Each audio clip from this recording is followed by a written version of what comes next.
Hi, this is Irina Slutsky reporting for Geek Entertainment Television on location in San Francisco with Tim Wu, not of the Wu-Tang Clan, but almost just as fancy, dangerous, and important.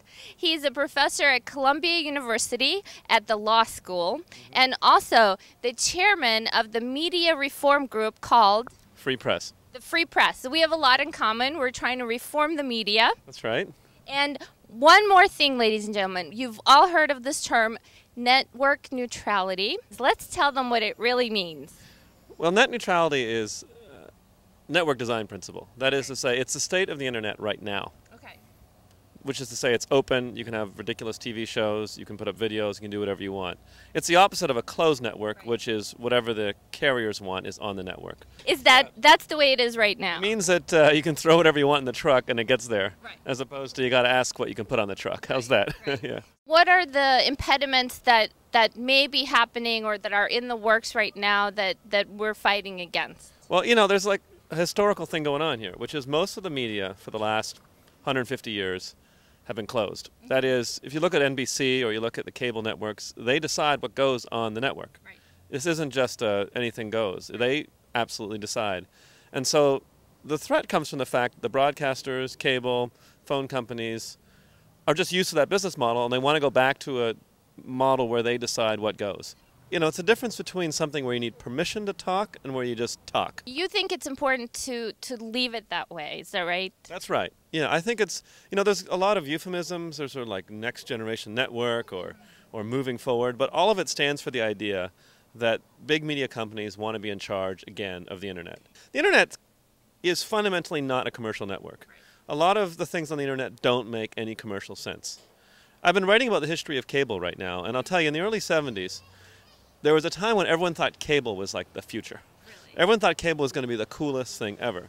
But the problem was, in cable, you always had to have a business model, like a big business model that made sense. There's good things about cable. Let me not say that it's not terrible. I just want to say that this dream of a non-commercial network is something very special and very different. And it's hard to maintain. It's always under threat. It's always going to be under attack. You know, the big media companies fundamentally do not like a non-commercial network. It's not their DNA, right? And so it is tolerated, but not really. So the internet will always be under threat. I think what's going to happen is, you know, no one's going to just tear down the internet. They're going to neglect the internet and try and make it die and try and move people towards, for example, mobile platforms where it's decided what content is on there, move them back towards cable television, move people back to the controlled forms of media where money is made by the owner of the pipes. I think the next 10 years is going to be a major effort to push people towards those kind of consumption and away from sort of the freewheeling.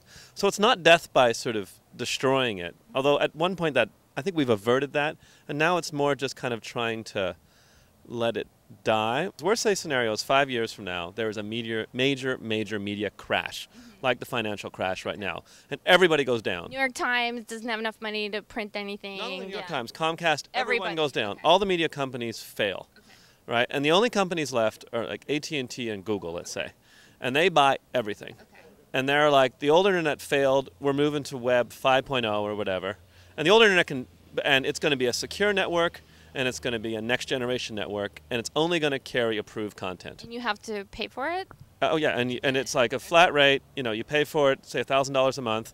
You get your, no, and then you get everything, supposedly. We're going to lose that difference between TV and newspaper media. And there's just going to be media, period, and there's going to be less of it. And like the nightmare scenarios where you basically have just 2 or 3 media outlets, period, across every form of media.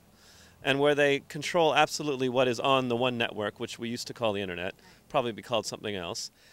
And eventually you ban the personal computer.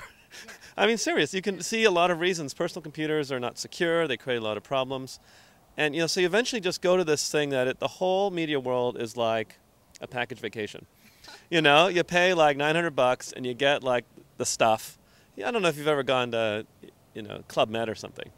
It's sort of like, you know, you pay a little flat rate every year, and you can't leave the compound, but that's basically like the whole media world is like that. And what is the best case scenario? Like, what do we want to happen? And then I have a follow-up question to that, like, which is, what do we do to make that happen? You know, I think the base case scenario, it's a little bit like now, but better, in the sense that we're in a world where the values that run the media are investigation of truth and delivery of the best forms of entertainment, and, you know, everyone gets a chance to be a part of it. I think the idea is something we've actually never had, which is a truly free media. The media has never been like a regular industry, or never been normal. I mean, because the technology is weird.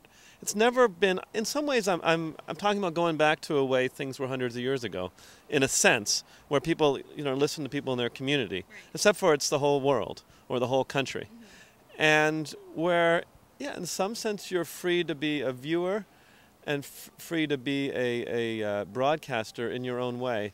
And that actually is the dominant form. The media is always going to be a weird kind of industry. But I think it's a better country, a more satisfying one, where you just have a chance to be heard, you know, where you have a chance to be involved. I think people like that better. The battle right now is not on the computer, but over phones. Because there's a lot of interest in trying to make the cell phone like, you know, that little package vacation, that you reach some of the network, but not all of it. And people have to have a sense that this internet was built with their money, government money, and is theirs. And when they're denied access to it, you know, blocking or preferential treatment, that really something that is theirs is being taken away. I think that's the most important thing. Your one word for the future of the internet. One word for the future of the internet. Media. Media. There we go. That's a good one.